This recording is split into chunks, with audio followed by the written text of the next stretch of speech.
Sit down and drink some Gatorade. Live from the Koppel Chevrolet GMC studio, here is your host, Nick Sainert.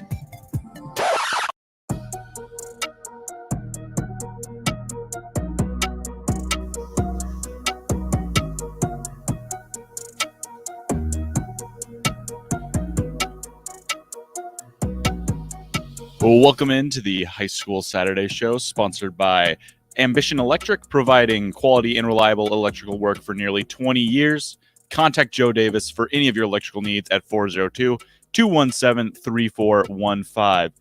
No Nick Sainert today. It's Big Sky for a half hour here. We'll get to Joe Davis in about 10 minutes to talk everything about that Plattsmouth-Norris game last night. I did see that Plattsmouth won 28-21 over the Norris Titans. But first, let's get to Noah Walters' watch. As Luke and Nick mentioned last week, Noah is having a great season for Lincoln East, and that continued last night. 41-10 victory over Millard West as Walters throws for 350 yards and 6 touchdowns. So that's back-to-back 6 touchdown performances for Walters. And Mullen didn't mess around this week. He just goes out and says it's time to consider that Walters might be having the best season by a Lincoln quarterback that we've ever seen. Now, obviously, I'm not from the area and I'm only 22 years old, so I haven't seen a whole lot of Lincoln high school football. So I want you to join in on the text line, 402-464-5685. That's the Starter Heyman text line, or the Honda of Lincoln hotline. Let me know. Just put it in perspective for me what this Noah Walters season is in the scope of Lincoln football.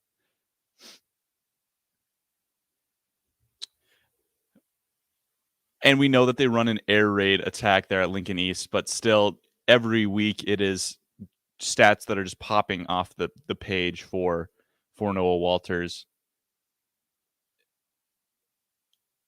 It's incredible, really. I don't come from an area where high school teams throw the ball very much at all. So to have a quarterback go off for 350 yards and 6 touchdowns almost on a routine basis is incredibly impressive, in my opinion.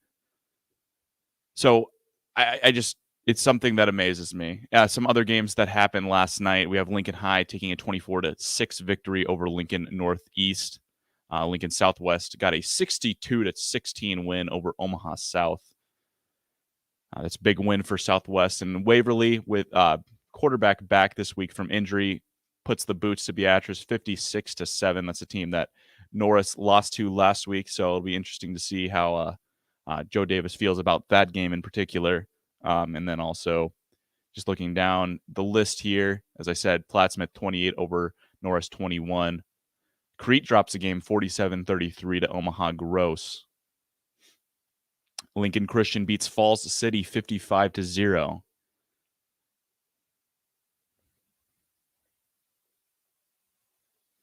And Lincoln Lutheran beats Syracuse 41-7. So all in all, a fairly successful night last night for Lincoln schools, more so than recently. But again, the story really is this season, Noah Walters and his continued sustained production and success over at East as the Spartans push to 5-1 on the season.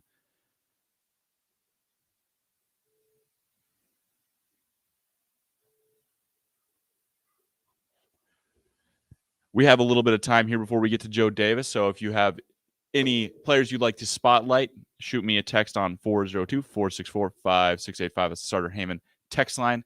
We'll talk about those players that you're keeping your eye on this year. Also, if you feel like you want to tune in or contribute via the Honda of Lincoln hotline, that's 402-464-5685.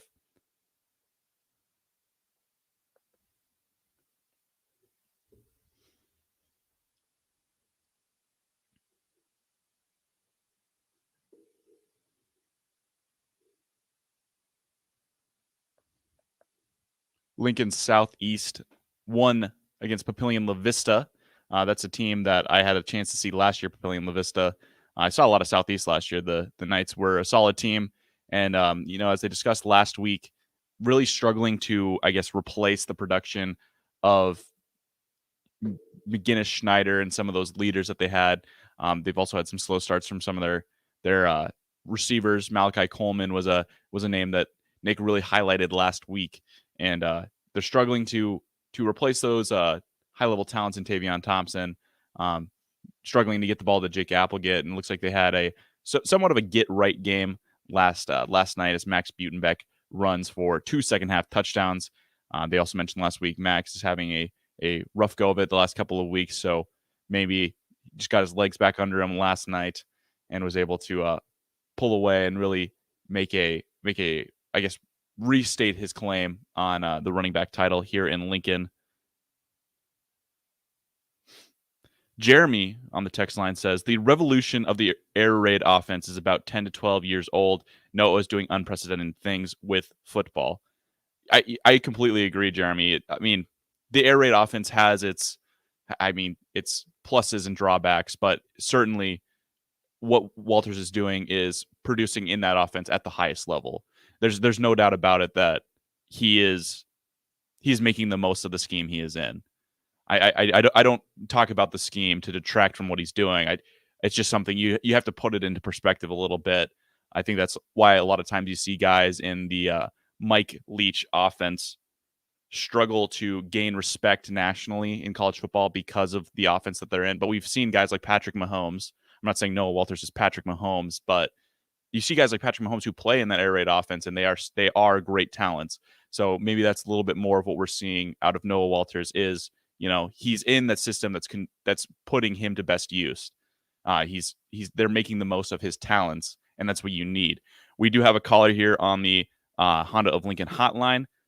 You're on with Big Sky on the High School Saturday Show. How are you doing, caller?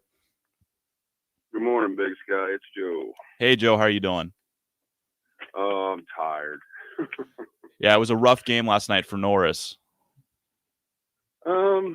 I'm not going to say it was a rough game. It was a good game. Okay. Plattsmouth came in and did everything we thought they'd do. And we didn't have an answer till the second half, and then we kind of bit ourselves in the butt a little bit. It kind of seems that that's been the story for this Norris team so far this season. It seems like they start the game a little bit slow, and then they figure it out in the second half, but it's always just a little bit too late. That's how it seems. Last night we were without Cooper Hausman. We did get Cale Consbrook back, so that helped. It's nice having that weapon there. He's so fast that he can run around about anybody. We've got Holt back at our linebackers position, so that was nice. We just can't seem to get healthy and stay healthy, and I think that's our biggest weakness right now. Is all of our senior players are getting hurt, and we're relying a lot on these younger guys, sophomores and juniors, to fill these roles. And they go in, they play solid, but they just don't have the experience, and some of them don't have the size. Jacob Gottle, he was our starting quarterback last night, junior quarterback. I'm excited for next year. I want to see what this kid can do. I've been watching him this year in JV and watched him when he gets in on varsity. I think he's gonna turn some heads next year for sure. I see that he hit a 70-yard pass to Wallstrom last night, so that had to have been exciting. A play that got the sideline going. Nothing against Gottle at all, but that was all Wallstrom. Wallstrom, it was about, I think a 5 or 6 yard pass. Wallstrom was wrapped up after about 10 yards by, I think, 3 Plattsmouth players, and he just kept driving his feet, and they didn't wrap him up, and he just took off for 70 yards. It was that play was the turning point in the game in reality. Went back next, then kickoff and kicked downfield. I think they ended up getting a penalty, knocked them back to like the 5 yard line. We went in and we're going to make sack on the quarterback. He fumbled the ball and we covered it, and that ended up tying up the game 21-all. And between a couple interceptions and a miffed punt, I think that those 3 are what cost us the game. Joe, you mentioned last week when you were talking with Nick that what Norris needs to be or what Norris is a team with a ton of heart that won't quit. Are those Wallstrom plays the kind of plays that exemplified that on this Titan squad? Absolutely. The Wallstrom plays, the Consbrook plays. These linebackers, I mean, we've got some small linebackers, but they're quick, they're young, and they make plays when the game's on the line, and they showed that last night. It just, too little, too late. I want to see this team come out fired up, on first play to the end of the game. It shouldn't take 2 quarters to get things squared away. These kids need to come out fired up, stay fired up, and the sideline needs to help them. Whether they're getting in the game or not, they need that sideline there for support. And it's do or die now. We've got Crete next week, then we've got Pius, and we've got Waverly. We've got 2 district games, and sitting there in 9th and 10th in the polls, it's either win or you're done. So these boys need to hopefully get healthy, and we get some starters back next week and go out and give it, lay it all out there. Joe, you mentioned today, you mentioned when you were talking with Nick last week, I went back and listened to you guys. There's a lot of youth on this Norris squad. So I guess, how as a coach do you, I understand that you're not the coach of Norris, but if you were the coach of Norris, how would you kind of get these guys to stay locked in on this season? And I guess these younger guys do right by the seniors that are on the squad this year. I'd probably keep doing what I'm doing, but I would let these younger guys know that they're valuable. Whether it be on scout team, whether it be a JV game, or whether it be it's their turn to shine, in varsity because whoever's in front of them's hurt. I want to see more of these younger guys that are up to par. I want to see them in the game. I've never been you have to have the right name, to play kind of guy, mm-hmm. or don't give all the play time to the seniors. If they're better, put them in. Best shot to win is your better players.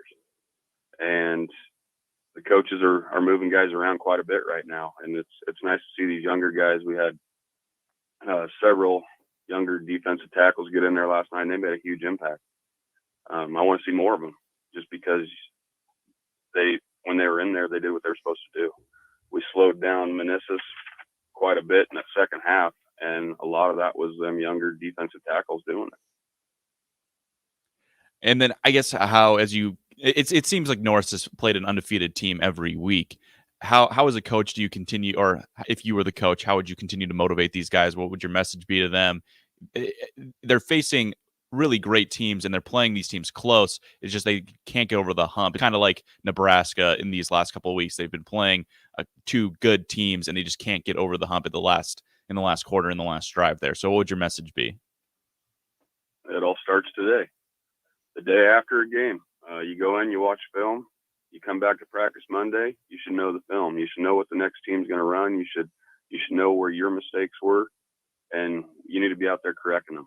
You just got to go back to work every day. There's no laying down. There's no quitting. Just keep pushing.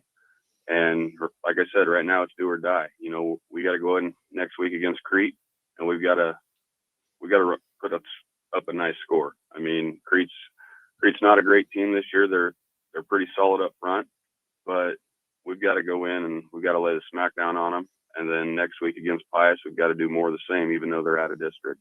And then we've got to go to have Waverly come in, and we've just got to play ball.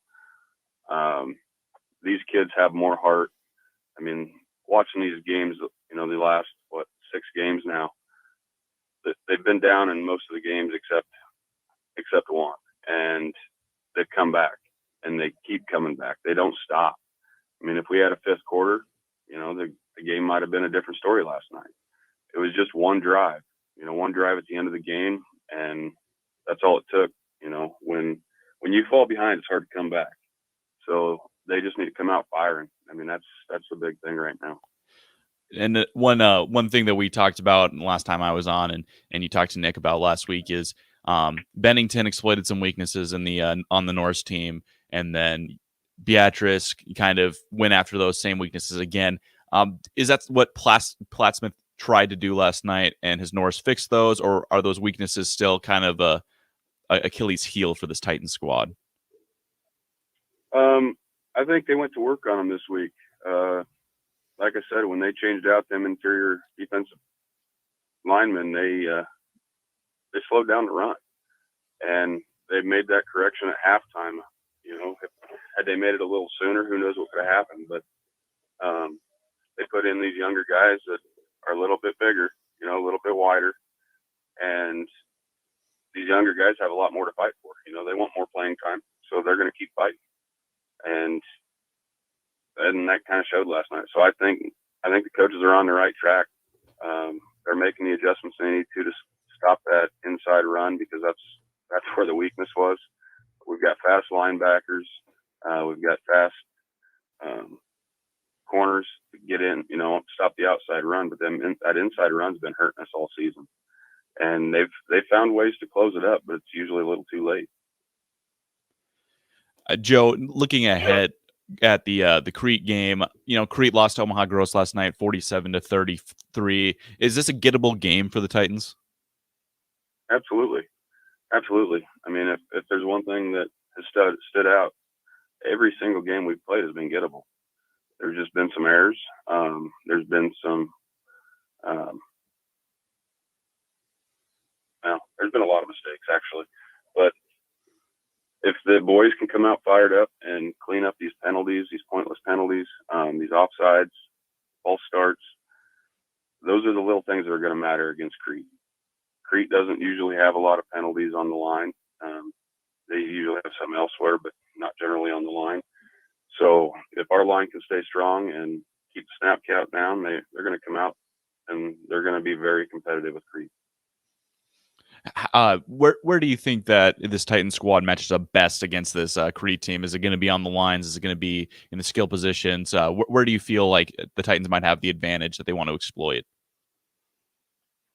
I'll be honest, I haven't watched much of Crete yet, but Crete's usually big up front.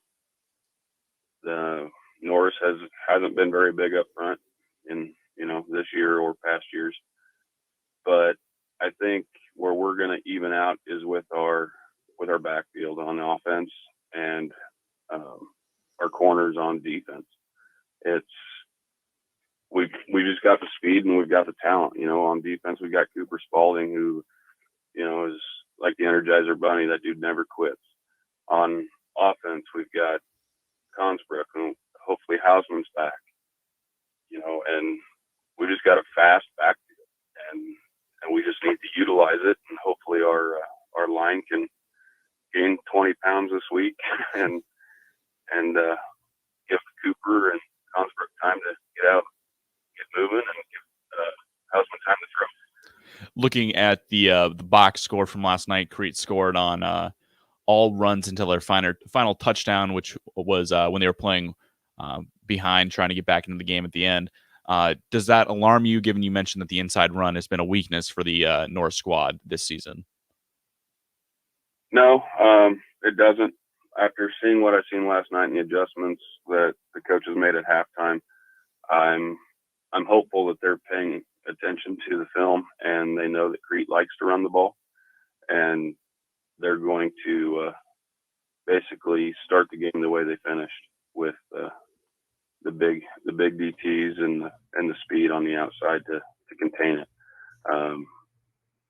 Like I said, Crete's usually pretty big up front, and that's why they can run the ball.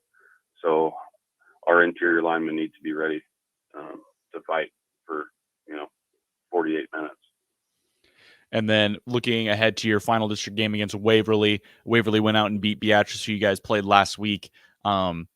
It was, I'm not gonna try and be merciful to Beatrice. It was kind of a beatdown. It was 56-7, 35-0 at half.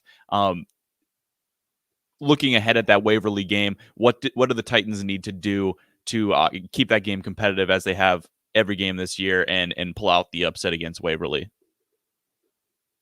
They need to be true to themselves. They need to, hopefully we have everybody healthy. I keep saying that, but they need to put in their best players, and they just need to execute. The there's a lot of mistakes that have been made this year by veteran players, and a lot of mistakes have been made by younger players.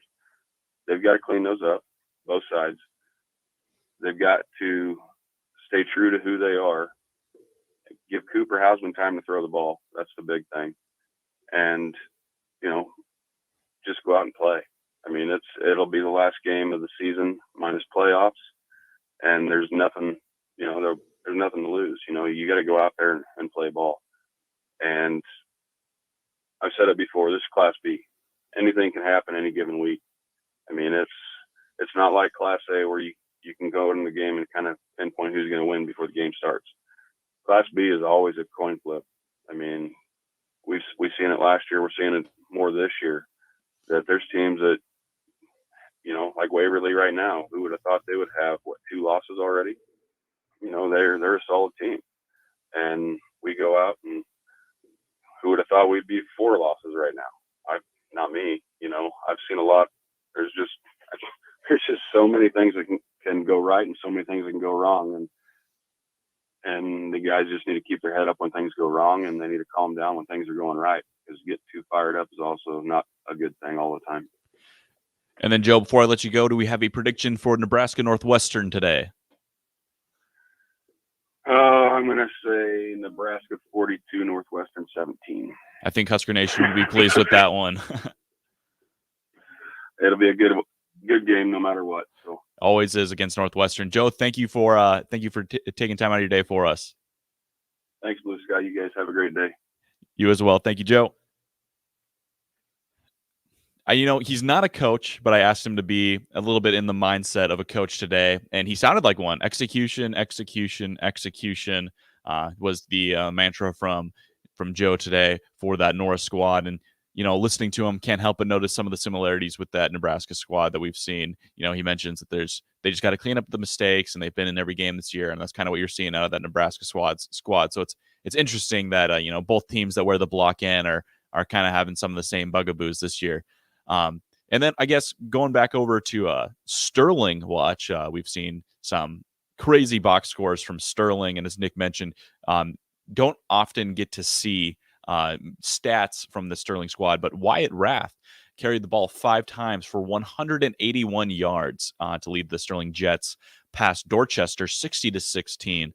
So, I mean, I know Nick is looking into the Sterling squad, hoping to get their coach on. It'd be really interesting to hear, what's going into this extreme success out of Sterling there. We saw them beat down on Deschler last week. And it just continues. They just continue to roll this week with a strong running game.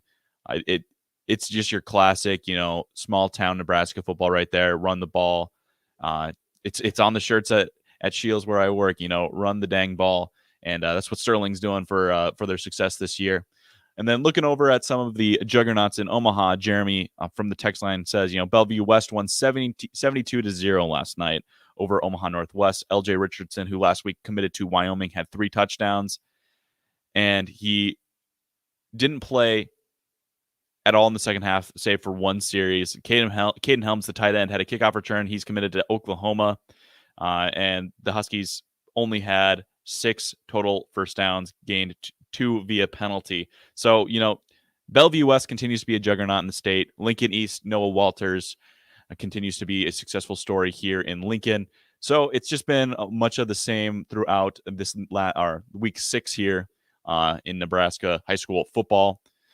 We're seeing a lot of themes emerging, and you're kind of getting a feel for just kind of who these teams are as we're heading into the playoffs.